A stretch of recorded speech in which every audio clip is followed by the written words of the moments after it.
जब भगवान विष्णु ने पृथ्वी भूदेवी को वराह अवतार लेकर समुद्र से उठाया था, उसी समय वराह भगवान और भूदेवी के संयोग से एक पुत्र उत्पन्न हुआ, जिसका नाम रखा गया नरकासुर।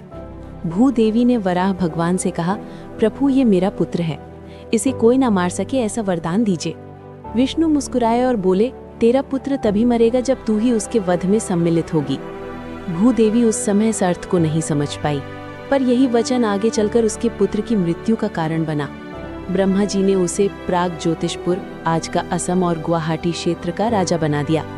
शुरू में नरकासुर एक धर्मप्रिय राजा था, पर समय के साथ उसमें अहंकार और शक्ति की प्यास बढ़ती गई।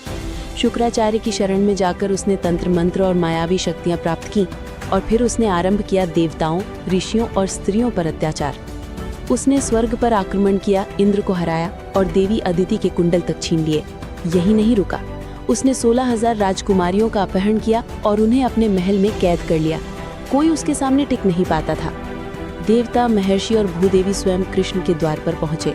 उन्होंने कहा, प्रभु आपका ही पुत्र अधर्म के मार्ग पर चल पड़ा है, हमें बचाइए। भगवान श्री कृष्ण मुस्कुराए, भूदेवी का वचन अब पूरा होगा। उन्होंने अपनी पत्नी सत्यभामा के साथ गरुड़ पर आरूढ़ होकर युद्ध के लिए प्रस्थान किया। नरकासुर ने अपने चारों ओर मायावी पहाड़, बिजली की दीवारें और दानव सेना खड़ी की थी। कृष्ण ने सुदर्शन चक्र और शारंग धनुष से असुरों का नाश किया, लेकिन जब कृष्ण ने नरकासुर पर वार किया, वो वार वापस पलट गया। तभी सत्यभामा के शरीर में भूदेवी की शक्ति प्रवेश कर गई, क्योंकि वराह ने कहा था, भूदेवी के संयोग से ही नरकासुर मरेगा। सत्यभामा ने अपने धनुष से एक तीव्र बाण छोड़ा और वो नरकासुर के हृदय में जा लगा। नरकासुर जमीन पर गिर पड़ा और कहा, प्रभु मुझे क्षमा करें, मैं आपका ही अंश हूँ।